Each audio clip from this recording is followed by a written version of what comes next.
Hi guys, one of the problems with Question Time is that they invite on people who have absolutely no idea what they're talking about, but for some reason are sure that they have an opinion on said subject. For some reason, somebody thought it'd be clever to have Isabel Oakeshott on, who's normally seen on GB News. The topic here was forcing people on benefits to take up work even if they have been deemed unfit by a health professional. She repeated, "I think" and "I don't think" a number of times instead of providing evidence to support her position that those on benefits need more of the stick than the carrot. Ghoulish stuff. Have a listen to this.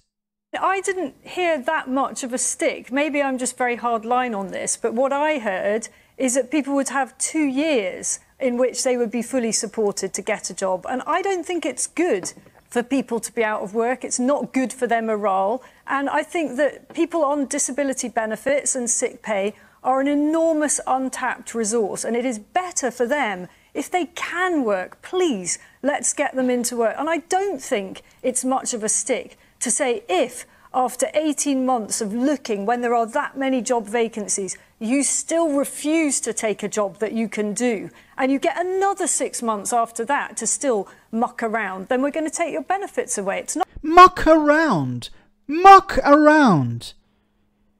Jesus! Why the heck was she invited onto this show?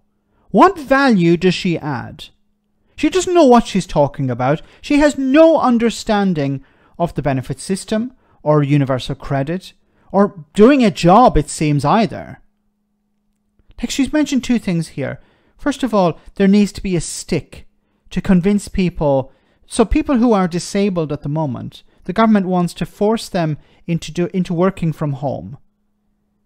Now, they can't, in many cases, they can't do it because they don't have the skills to do the jobs that are available. The companies may not be willing to take people on who have, for example, mental health issues. In some cases, they don't have the equipment necessary, and they're not going to, and you know, if it requires buying a computer and having an internet connection, a stable internet connection, is the government going to help people out with that? Of course not. So in many cases, people can't physically do the jobs, or they can't technologically do those jobs. But she believes that there should be a stick. I've said before, the vast majority of people who want to work, you need to support them into work. If they want to work, they will do the jobs. But people have to be able to do the jobs. They have to have the skills, and they have to have the feasibility. If it's not working from home, some cases it could be a job on the other side of the country. And you're expecting people to relocate without any support, or you're expecting people to commute and take a massive economic hit. It's easy for some idiot to sit in a studio and say, well, we need a bit more of a stick. And to suggest that people are mucking around. People are being forced to look for jobs, to demonstrate that they've been looking for jobs on a daily basis. They have to provide evidence. If they don't provide sufficient evidence, they risk being sanctioned, or they have their benefits cut.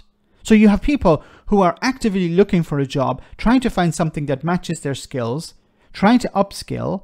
In many cases, they can't upskill because they don't have any support from the government. Being offered jobs that maybe they can't do or would not be feasible for them to do. And there's also the risk on the other side, as I said before, from employers who don't want to take people on, for example, people who have mental health issues without support from government there. And you have these idiots, yahoos, sitting in studios talking about more of a stick and no pushback, or very little. Why is she on this panel? What value does she add? Zero value. She actually takes away value because she's actually planting in people's minds this idea that, well, people must be lazy. They don't want to do these jobs. They're refusing to do these jobs and not giving any context.